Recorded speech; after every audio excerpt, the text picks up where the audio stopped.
see myself as an individuation of divinity, a part of God, like a wave of the ocean. The ocean makes waves. The wave is not separate from the ocean, ever.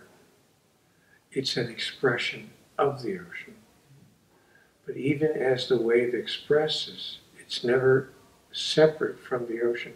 It's not other than the ocean. It's simply the ocean expressing as an individual wave. And when the expression is complete, the wave recedes back into the ocean. That's how I see myself. I see myself as a wave on the ocean of divinity.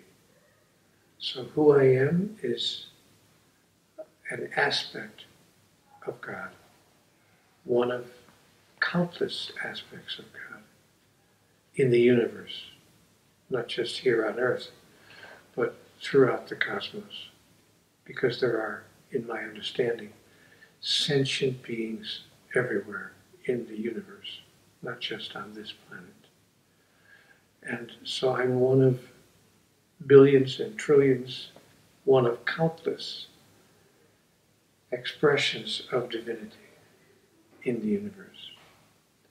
But I don't feel that I'm separate from God, and I don't feel that I'm other than God, but simply a part of God, expressing in a human form. So that's who I am, in my understanding. I could, of course, be wrong.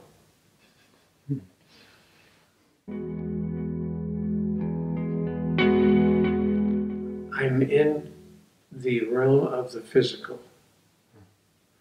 I believe that ultimate reality is divided into three realms: the realm of the physical, the realm of the spiritual, and the realm of pure being that has really no name. What some people call heaven or nirvana, but it's the realm of pure being. And I am now in the realm of the physical, or what might be called also the realm of the relative, where things exist relative to other things. In the realm of the spiritual, that I also call the realm of the absolute, it's my awareness that things exist in their absolute form.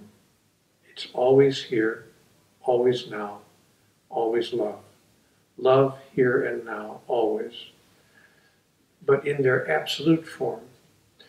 So we come to the realm of the physical so that we can experience all that is and all that we are in relative terms. We can experience up and down, left and right, fast and slow, big and small, good and evil. We experience it all because we have placed ourselves voluntarily in the realm of the relative, or the realm of the physical. So that's where I see myself being. I could, of course, be wrong about all of that. It's just my idea based on my conversations with God.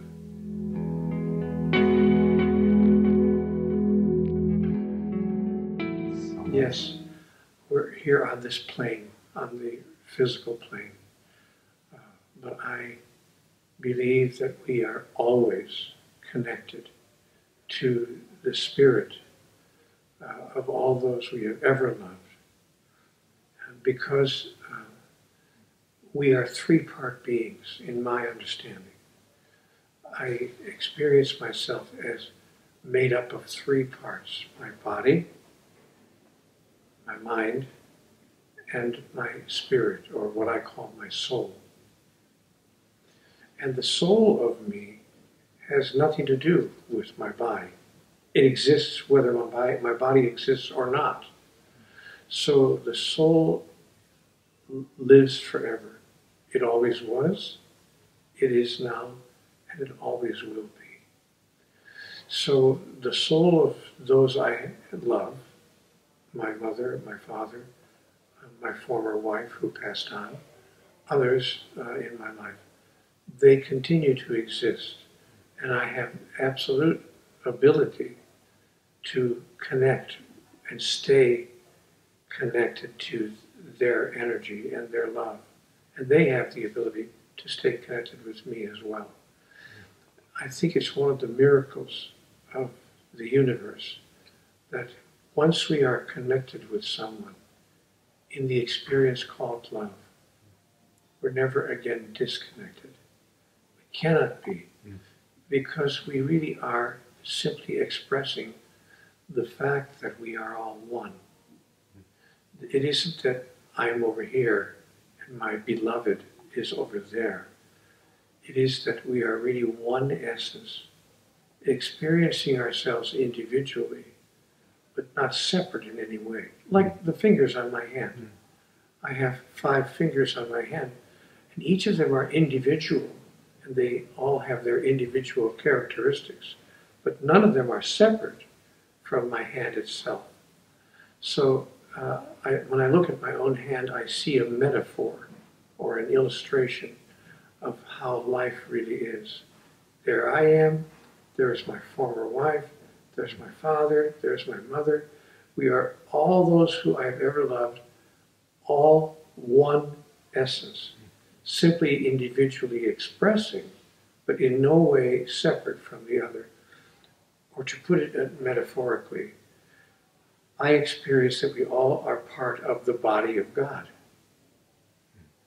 And that is how I understand life to be expressing. I could, of course, be wrong about all of that.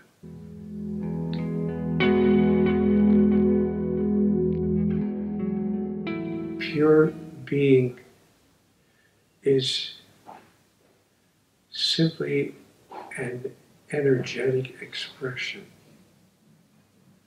of the only essence in the universe that there is, which in human language we call love.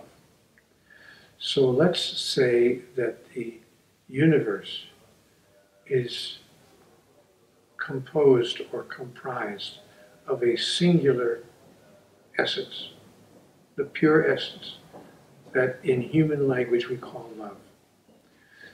When we are in the state of pure being, we are expressing as pure love in all of its forms, as opposed to one form like this. So we take on every idea, every form, every thought, every expression that we've ever had. We take on, we move into the full expression of that. Mm-hmm. Let me give you an example. The color white. Most people think,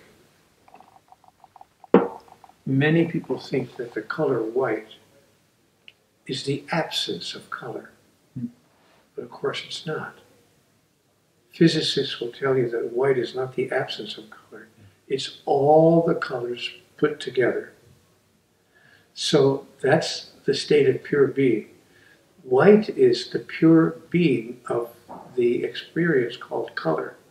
And you can separate this pure white light into blue, green, red by sending this light through a prism, and it separates the white light into various different colors.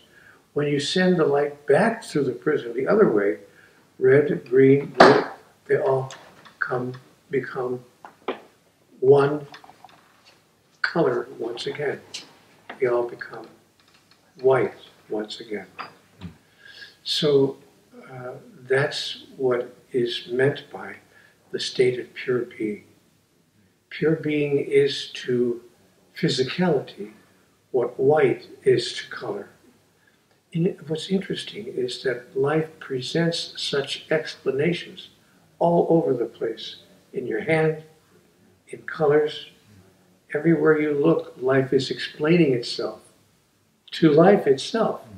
All you have to do is look closely and see what's really there, rather than seeing the illusion. So it's about seeing what's really there rather than the illusion that appears to be there. So we have to look past the illusion to the reality. I could, of course, be wrong about all of this. What do I know? I never went to school. I didn't go to university. I didn't take any classes or courses in physics or science or theology or anything.